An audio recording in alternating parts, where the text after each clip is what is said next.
સંકટ હરે અધમ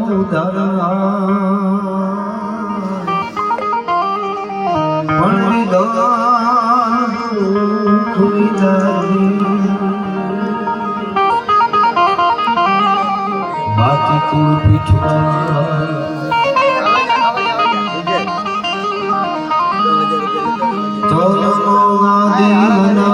તું ही सो भवानी तू ही जोग माया तू ही बागबानी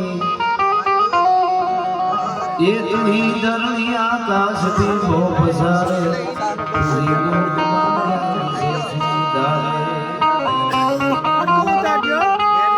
न जागे न सोए न हारे न डोले उपति न सती करती किलोले भुजानम विशालम भुजानम भवानी कृपालम त्रिकालम आवड़ જ્યાં બેઠા છે અને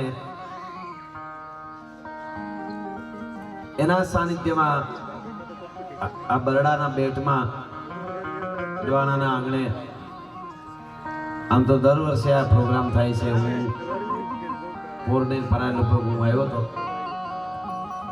ફરીવાર જંગલમાં મંગલ એકવાર આવડી મોટી અહીંયા વ્યવસ્થા થઈ છે સમાજ બની ગયું છે આખું અને સારા સારા બધા કાર્યો થાય માં આવડ અને ચારણાઈની કૃપાથી એટલે સમસ્ત ગામ અને આ વ્યવસ્થાને એકવાર જોરદાર તાળીથી આપણે વધાવીએ સારું કરવા માટે ઘણાને ભેગું થવું પડે જેટલા ડોનેશન આપે છે કોઈ અહીં પાથરણું ઉપાડતા હોય તો ભલે કોઈ સાફ સફાઈનું કામ કરતા હોય કોઈ ઝાડવા વાવતા હોય કોઈ એને પાણી પાતા હોય કોઈ આ પ્રસંગમાં જમણવારમાં ધ્યાન રાખતા હોય કોઈ અમારા મોટા ભાઈ અને સમાજનું ગૌરવ બહુ સારા કવિ છે વિદ્વાન છે ખૂબ ઇતિહાસોના જાણકાર છે દિનેશભાઈ માવલ મારા ભાઈ એ પણ અહીં છે એમની સાથે બધા મહેમાનો છે ભાઈ બહુ સરસ રીતે સંતવાણી બેન હજી આનંદ કરાવ છે સારા ગીતો ભજનો અમે બધાએ મને નિલેશભાઈ કીધું કારાવદરાએ કે ફરીવાર આવી રીતે આવવાનું છે મેં કીધું ફરી છે તારીખ તો આપણે આનંદ કરીશું માતાજીનો હુકમ છે એટલે પ્રોગ્રામો કાયમના માટે અમારે હોય છે આપ જાણો છો સતત આમ દોડાદોડ કરીએ છીએ અને બધા પ્રોગ્રામમાં મજા જ આવતી હોય અધિકારી બને ડોક્ટર બને નેતા બને ફલાણો બને કલાકાર બને એવું બધું એમાં આવે શિક્ષણ નકરું આવે ને પાયામાં જો કેળવણી અને સંસ્કાર ન હોય તો એ જનાવર પેદા કરે છે માણસ નથી પેદા કરતા હું જાહેરમાં કહું છું ભલામણ ખાલી શિક્ષણ જે પાયા વગરનું શિક્ષણ ભગત બાપુનો બહુ સરસ દુહો છે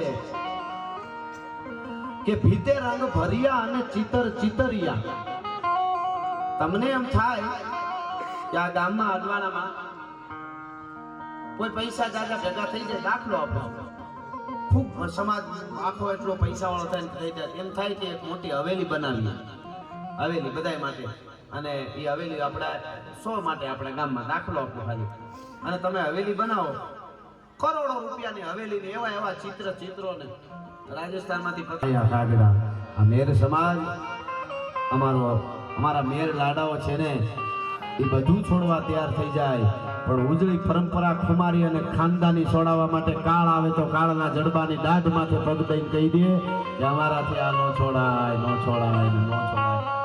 એવો સમાજ મારી સામે બેઠો છે.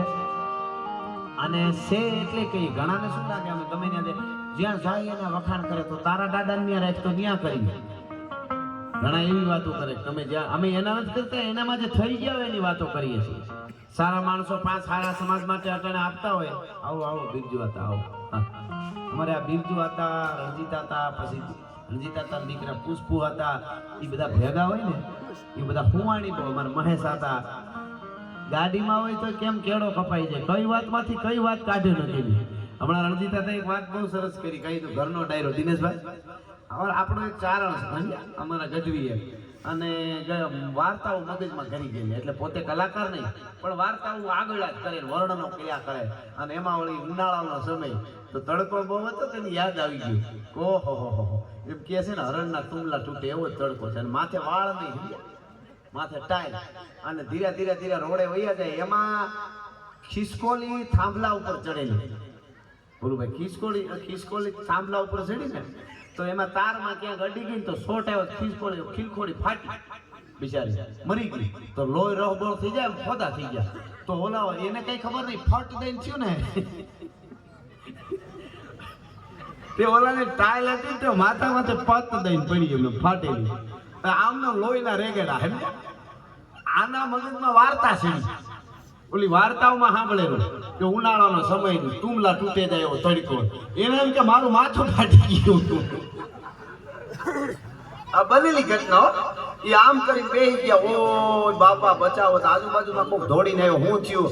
મને મોટા મોટા દવાખાને લઈ જાઓ, મોટા મોટા દવાખાને, બીજું બધું. પછી કે પણ થયું હું મૂકો તો મૂક્યા જેવું નથી, બધું ફાટી ગયું છે, વિખાઈ ગયું છે, તુમલું તૂટી ગયું છે.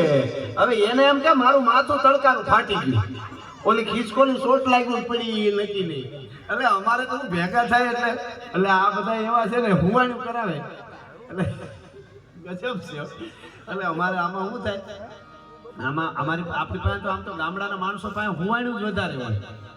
અમારે એક તો અમારે ગામના નામ સાથે હું કહી શકું પણ નથી કહેતો, બહુ વડીલ છે. એમના બાપાને તે મને ત્યાં ઈ ગામના એક બાપા, 2-3 બાપાએ મને વાત કરેલી.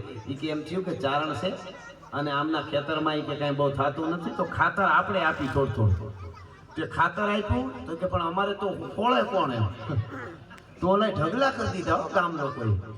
એ કે આવડા ઢગલા ખેતરમાં કરતી હોય પછી ફોડી નાખશે ને, તો ઢગલા કર્યા તો 2-5 દી વિચાર કર્યો ઢગલા ફોડવા.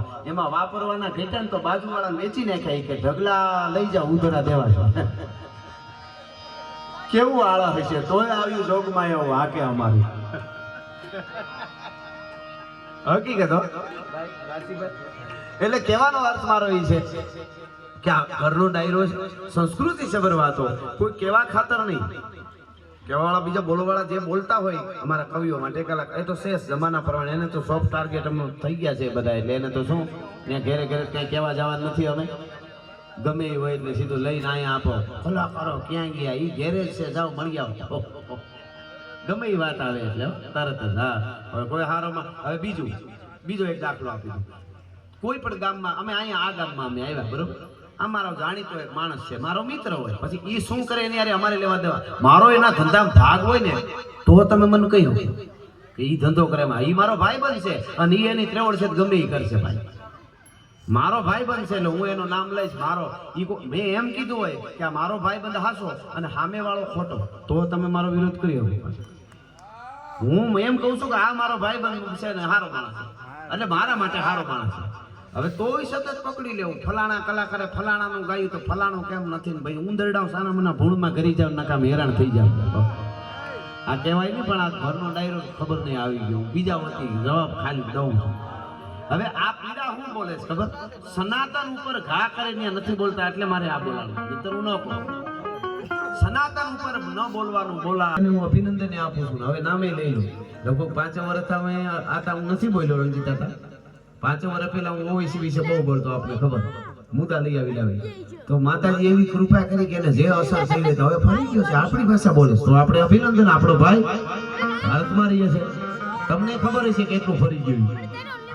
તો હારું આપણે કોઈને ઓલું નથી. ખેર હું તો માના સાનિધ્યમાં આવ્યો છું મારે, પણ મને સનાતનની વાત ન કરું તો મજા ન આવે. આ આવડ આ ચારણાયુ બેઠા છે, આયુની તાકાત છે, જગદંબાઓની તાકાત છે. 18 વરણ અમારી જવાબદારી આવે પાછી. અમારી તો બહુ આવે, ચારણની તો બહુ આવે. હા હું ખોટું નથી બોલતો. હેડમાં જાય કે આ બાજુ આવી મોટા મોટા ઉંમરના બાપા હળી કાઢીને પગે હાથ નાખે ને તો અંદર ધ્રુજારી આવે, હે આવડ હે ચારણા આઈ અમારી પવિત્રતા જાળવી રાખજો, ન કરાવા બાબાઓના પાપ લાગી જાય અમને. હા અમારી બહુ ફરજ આવે. ડગલું માનતા પહેલા વિચારવું પડે કે અહીંયા જવાય, અહીં ન જવાય, અહીં ઊભું રહેવાય, અહીં ન ઊભું રહેવાય, આમ જાગાય, આમ હુવાય, આમ ઊભું થવાય, આમ ખાવાય, આમ ખવરાવાય, આમ દેવાય, આમ લેવાય, આમ જીવાય, આમ મરાય, એ ધ્યાન રાખવું પડે. સાહેબ આકાશ એમ કોઈ નમાવી શકે આ ડાલા મથાઓને? કોઈ કહી શકે નમાવાની વાત નહીં. કોઈ એમ ન કહી શકે કે હે મેરલાડા તારી મૂછ જ આમ રહે તરીકે આમ કરતો પેઢીયું ખતમ થઈ જાય, પણ તાકાત નથી કોઈ મૂછ હેઠી કરાવી શકે. ઈ પગે લાગે છે તો ચારણ દેવને પગે લાગે છે. અમને બધી ખબર પડે છે. એમાં અમારામાં ફેર પડે તો અમને બધું કે દઈ દેવા જોઈએ. ખરેખર એ વાતે હકીકત છે. હા આથી શું જોઈએ બીજું? હવે અટાણે પ્રજા પગે લાગવા તૈયાર નથી આપણને. એકચ્યુઅલી તો શું મળે એવું છે ને. પણ ખેર ફરીને માતાઓ બહેનોનો આતાનો માતાજીનો આ બધાયનો સ્વાગત સાથે બેન પૂજા કરે છે. મને હમણાં કીધું ને સાહેબ એક કહી દઉં, હું કઈ ઓલું માટે નથી, મને ખબર નથી કે બેન પૂજા કરતા છે, પણ સન્માનમાં બોલ્યા એટલે તમે ખાલી જોઈ લેજો. અહીં બધા બેન દીકરીઓ બેઠા છે. આ ઘરનો ડાયરો એટલે હું પ્રોગ્રામમાં ગઈકાલે મેં કીધેલું અમદાવાદમાં કે બેનું દીકરીઓ તૈયાર થાય, મેકઅપ કરે એ ખરાબ વસ્તુ નથી. તૈયાર થાવ સારી વાત છે, ઓલામાં વાંધો નથી. પણ મારા દેશની દીકરીનું ચારિત્ર ઉજળું હોય જે ખીલે ને તે બ્યુટી પાર્લરના બાપની ત્રેવડ નથી તમને આપી શકે. હા અને ઈ જ્યારે જન્મ આપે ત્યારે અજબ તાકાતના જાતવંતા અસજ્યા પર્વતે જમીની પીઠ કાપે એવા આજ પણ ઉભા છે અડીખમ પાળિયા. રાહ જો યુદ્ધની ગામ જાપે શક્તિ દાતાર અને સંત સુરા તણી કથે ઇતિહાસ મજબૂત કરણી. ભારતી ભૌમની બંદુ તનિયા વડી ધન્ય હો ધન સૌરાષ્ટ્ર ધરણી. અહીંયા તો ભગર ભેહું વડી હાથણી જેવડી ધેનું જ્યાં સિંહ સન્મુખ ધસ્તી. આપણું ધન કેવું છે? સિંહ સન્મુખ ધસ્તી ઘોડિયું માણકી તીખી તાજણ સમી જાતવંતી ઘડી જાની પજતી યુદ્ધમાં અડગ તમ ઝૂટમાં ત્રાટકે વેગવંતી દિશે ચપલ હરણી. ભારતી ભૌમની બંદુ તનિયા વડી ધન્ય હો ધન સૌરાષ્ટ્ર ધરણી. ભક્ત નરસિંહ જ્યાં નાચ્યો નેહમાં સંપદા પામ્યો જ્યાં સુદામ. નરસિંહ મહેતાને ત્યાં 52 વાર અખિલ બ્રહ્માંડનો માલિક હળી કાઢીને આવે. રાફડા થઈ જાય ઋષિ મુનિઓ તપ કરી અને જે નો આવે ઈ નરસિંહ મહેતા ઈ કડતાલ વગાડતો બોલાવે. આ હુંડી શિકારવા એક સાંભળ્યો શું કામે આવે છે? ભક્તિની તાકાત છે. ભક્ત નરસિંહ જ્યાં નાચ્યો નેહમાં સંપદા પામ્યો જ્યાં સુદામો. અને વીર ગાંધી દયાનંદ જ્યાં નીપજ્યા સતીને સંતનો જ્યાં વિહામો. ગામ ગામે ઉભા સ્તંભ પોકારતા વીરના ગુણની ગાથ વરણી. ભારતી ભૌમની બંદુ તનિયા વડી ધન હો ધન સૌરાષ્ટ્ર ધરણી. એટલે આ બીજી વાર અહીંયા આ સ્થળે આવવાનું થયું એનો રાજીપો વ્યક્ત કરવા સાથે સરપંચ સાહેબ અમારે હમીરભાઈ ને સોરી વિરમભાઈ સરપંચ સાહેબ ક્યાં છે? હા વાહ વાહ વાહ સરસ. આમ તો એના પિતાશ્રી હતા ને સરપંચ ભીખા બાપા, અને આ ત્રીજી વખત એની પેઢીમાં ગણી તો એને જોરદાર તાળીથી વધાવી. આપણે કઈ સારું કર્યું હોય તો એટલી વાર આવે. હા અને અમારે હું એને નાનો ભાઈ માનું છું. હમણાં બેનને ત્યાં ગયા હતા અમે બેનને ત્યાં સ્વર્ગસ્થ લગાડવાની ઈચ્છા ન થાય. મુકેશ કારાવદરા 5 વર્ષ 5મી પુણ્યતિથિ પણ ભૂરા બાપાએ એ વખતે અહીંયા આરોગ્ય કેન્દ્ર લઈ આવ્યા છે. એને જોરદાર તાળીઓથી આપણે પરિવાર યાદી કરવી જોઈએ. આ એના માસિયા આ સરપંચ સાહેબે બધું આ જાળવી રાખ્યું. હવે મને જેટલી ખબર હોય ને હું કહેતો હું કામે બોલું આજે સારું કરે ખબર. બીજી વાર ઉત્સાહ હતી. તમારા ગામમાં કોઈ 5 જણા સારું કરતા અહીંયા નહીં બીજે મને આવીને કહેજો ન્યાય કહીશ. કારણ કે સમાજ આખો ધીરે ધીરે કરતા એકાબીજાને ખબર પડતી જાય. જે સારું કરતા એને હું કહું ખૂબ બિરદાય છે. એ બહુ જરૂરી છે. અત્યારે અઘરું છે. પોતાનું માટે તો બધાય કરે છે, પણ એમ થાય કે મારું ગામ રોડું થાય, મારા સમાજ હારો થાય, માતાજીનો ઉત્સવ હારો થાય. આમાં કેટલા સમયથી તૈયારી હાલતી હશે. ઘણા સમયથી તૈયારી કરો ત્યારે પરિણામ આવે. સારા કામ માટે ઘણાને ભેળું થવું પડે. બગાડવામાં એકાદો હાલે. ઊંધું નાખવું હોય માસડો જેને ઊંધું જોવે ને ઘણા માણસ રણની રેતી જેવા હોય. દી આથમી જાય તોય ધગતા હોય. ઈ કે હાવ અંધારું થઈ ગયું પણ તો રેતીમાં જ પગ ન મુકાય. બોલો હવે દી આચમી ગયો તો ધગતા હોય. ઘણા બટેટા વાળા જેવા હોય, બહારથી છરેલ લાગે ને અંદર રખરખતા હોય. હા એ તો મોઢા મૂકો કઈ ખબર પડે કે આ તો ઓહો હવે શું કરવું. ઘણા છે ને ઘણા માણસ છે ને બાથરૂમના સંપલ જેવા હોય, કહાય જ નહીં. બસ ખટકા થઈ જાય, હળી જાય, કહાવાનું નામ નહીં. પણ જેને કરવું છે સમાજ માટે, ગામ માટે, રાષ્ટ્ર માટે, હું તો યુવાધનને કહું અહીં બેઠેલાઓને, આ ઘેડ બરડાએ જાળવું છે. આપણે ત્યાં રામધૂનું, રામાયણ, ભજનો, સંતવાણીઓ હમણાં ભાઈ ગાતા હતા ને, તમને ખબર છે જુવાનડાઓ ઈ કરતા હતા. હવે બીજામાં ક્યાંય આડાવાળા ન જાતા, કોઈ વ્યસનમાં. અને હું તો કહું તમે ફ્રી થાવ તો અઠવાડિયે એકાદી વાર ખાલી ભેળા થઈને હનુમાન ચાલીસા કરો ગામડે ગામડે. મેં અમદાવાદમાં કીધું તું કાફેમાં જઈ જુવાનડાઓ ઓલું બધું કરે બીજું, એના કરતા કાફેમાં બેન હનુમાન ચાલીસા કરો. એક સ્ટેન્ડ ઊભો થાય આખો, એમાં અહીંયા હનુમાન ચાલીસા કરાય, માતાજીના શક્તિ ચાલીસા કરો. ગામો સનાતન માટે બહુ આપણા બાપ દાદાઓએ પાળિયા ગામો ગામ ઉભા છે. તમારા બરડામાં કયું ગામ એવું છે જેમાં પાળીઓ નહીં હોય? તો એ હું ખુશીથી મોજ આવીને વહી ગયા હતા ત્યાં કપાવા, હાલો હવે ઘણું જીવી લીધું, આ મારી કથાને બેહો નહીં. જ્યારે રાષ્ટ્રની વાત આવી, ગામ માથે કંઈક આવ્યું, બેન દીકરી માથે કંઈક આવ્યું, ગાયું માતાજી માટે કંઈક વાત આવી, ત્યારે બલિદાન દીધા છે. તો એ ધર્મ હાટું એવું કોઈ ન માનતા. એ બધા એને ખબર નહોતી પડતી એટલે મરી ગયા. એને નહોતી ખબર પડતી, ઓ ઈ ખોટી હોય એવું ન માનતા કોઈ. એને પડતી હતી ત્યાં ફૂગવામાં આપણે બહુ વાર લાગે. એને ખબર હતી અસ્તિત્વ સાથે, અસ્તિત્વ એ હોપેલું કામ. 5 તત્વથી આ બ્રહ્માંડ બનેલું છે. પૃથ્વી, ખાસ કરીને આ સૃષ્ટિ, ધરતી, આકાશ, જળ, તેજ ને વાયુ, એને એનું નામ, એનું કર્તવ્ય મૂક્યું નથી. એને નથી મૂક્યું એટલે આપણે આપણા વડોઓએ શીખવાડ્યું કે આપણે નહીં મૂકવાનું. 5 તત્વ